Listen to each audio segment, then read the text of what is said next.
ഇതിലെ ആക്ഷൻ ബ്ലോക്കുകളെല്ലാം ഫഹദിനേക്കാൾ കൂടുതലുള്ള ആളാണ്. അപ്പോ ഈ ആദ്യമല്ലേ ഇത്രയധികം ഇടികള് ഒരു പടത്തിന് ചെയ്യണത്? മര്യാദക്ക് ചെയ്യുന്നത് ആവശ്യത്തിലാണ്. ഈ സ്റ്റൺ സീക്വൻസുകള് അമ്പാടിയുടെ സ്റ്റൺ സീക്വൻസുകൾ അല്ലെ അമ്പാടിന്നാണ്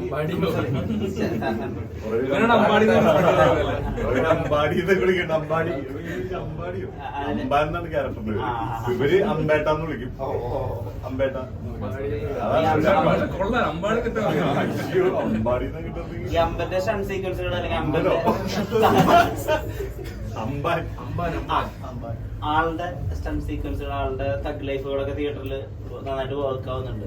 അപ്പൊ ഇതിലെ എത്ര ഈ ഭയങ്കര ഓവറായിട്ടുള്ള കുറെ ബോഡി മൂവ്മെന്റ്സ് ഒക്കെ ഉണ്ടല്ലോ, അത് സ്ക്രിപ്റ്റ് ലെവലിൽ ഉണ്ടായിരുന്നതാണോ അതോ സജിൻ ഇംപ്രവൈസ് ചെയ്തതാണോ? അങ്ങനെയല്ല. ജിത്തു ആദ്യമേ പറയുമ്പോൾ കുറച്ച് ഹൈ ആയിരിക്കണം, ഇച്ചിരി വൈബ്രന്റ് ക്യാരക്ടർ ആയിരിക്കണം. അപ്പൊ അങ്ങനെയൊക്കെ പറഞ്ഞപ്പോ ഓൾറെഡി ചെയ്തു വന്നപ്പോ അങ്ങനെയായി. ഈ നമ്മള് പഴശ്ശിരാജയുടെ ഈ ആളാണ് ഇടച്ചിലക്കുങ്കൻ എന്നൊക്കെ പറയൂല, അതുപോലെയാണല്ലോ ഇതിൽ ഈ ക്യാരക്ടർ. നിങ്ങൾ തമ്മില് ഇത് ഡേ വൺ തന്നെ അങ്ങനെ ഒരു സിങ്ക് ഉണ്ടായിരുന്നോ? ഫഹദിക്കായിട്ടുള്ള റാപ്പ് എങ്ങനെയായിരുന്നു? എനിക്ക് ഈ പറഞ്ഞ പോലെ ചെയ്യുന്ന സിനിമയിലൊക്കെ ആദ്യത്തെ 2 ദിവസം എടുക്കും ഒന്ന് ട്രാക്കിലാവണമെങ്കിൽ. ചിലപ്പോൾ ഒരു 3 ദിവസമായി കാണും. പിന്നെ ചെയ്ത് കഴിഞ്ഞപ്പോഴേക്കും പിന്നെ ഓക്കെ. ആദ്യത്തെ ഒരു 3 ദിവസമൊക്കെ നമുക്ക് പറഞ്ഞ എല്ലാ സിനിമയിലെ പോലെ തന്നെ ഒരു ട്രബിൾ ഉണ്ടായിരുന്നു. അത് ക്യാരക്ടർ ഈ സ്ഥലത്തൊക്കെ വന്ന് നമ്മൾ പുതിയൊരു പരിപാടിയൊക്കെ ചെയ്യാൻ പോകുന്നു, എല്ലാവരും സെറ്റ് ആവുന്നു. ഒരു കോമ്പറ്റീഷൻ മൂഡിലല്ല നമ്മളിതിനെ ആഘോഷിച്ച് മുന്നോട്ട് പോകാൻ തന്നെയാണ്. ശരിക്കും എല്ലാവരും അങ്ങനെ ഒരു മൂഡിൽ തന്നെയാണ് ഉള്ളത്. ഒരു തമ്മിലൊരു കോമ്പറ്റീഷൻ ഉണ്ടെന്നൊന്നും ആർക്കും ഒരു പടങ്ങൾക്കും അങ്ങനെ ഒരു ഫീൽ ഉള്ളതായിട്ട് എനിക്ക് തോന്നിയിട്ടില്ല. എല്ലാവരും അങ്ങനെ എല്ലാവർക്കും എല്ലാ പടങ്ങളും കാണാൻ ആൾക്കാരുണ്ട്. അതാകുമ്പോൾ നമുക്ക് അൾട്ടിമേറ്റ്ലി വേണ്ടത് സംഭവിക്കുന്നുണ്ട്.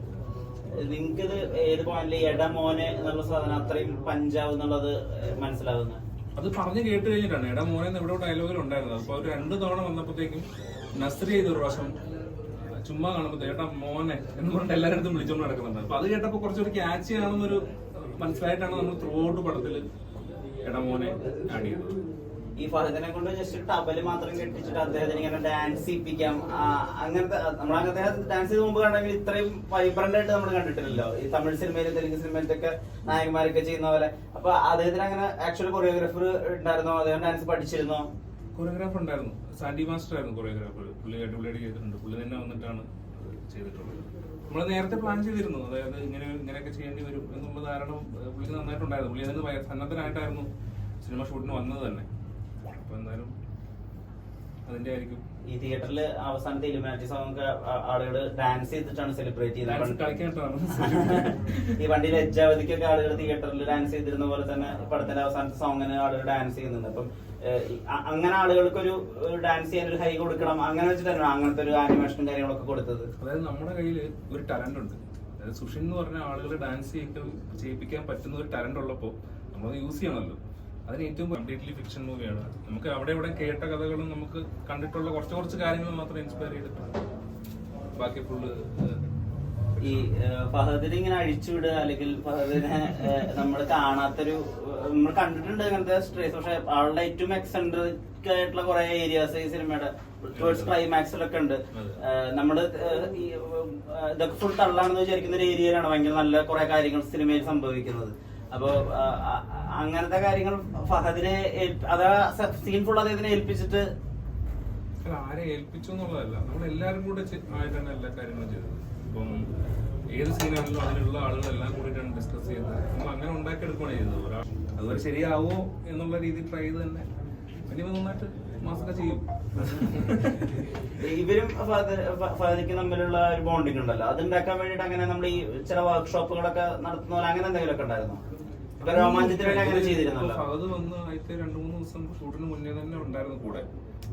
അപ്പൊ തന്നെ സംസാരിച്ച് അങ്ങനെ ഒരു റാപ്പോ ഉണ്ടാവാൻ പാകത്തിന് നമ്മളിപ്പം ഒരാളെ പരിചയപ്പെടുമ്പോൾ എത്ര സമയം എടുക്കും അത്ര സമയം എടുത്തുള്ളൂ ഫഹദുമായിട്ട് ഒരു സെറ്റ് ആവാൻ വേണ്ടി.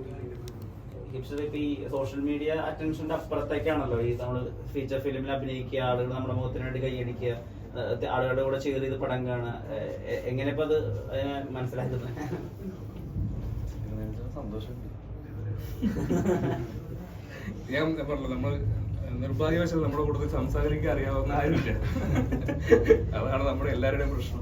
ഈ റോഷന്റെ ചില ഈ ചായ ഓർഡർ ചെയ്യുന്നത് അല്ലെങ്കിൽ ഭക്ഷണം ഓർഡർ ചെയ്യുന്ന ചില ഏരിയകളൊക്കെ ഉണ്ടല്ലോ.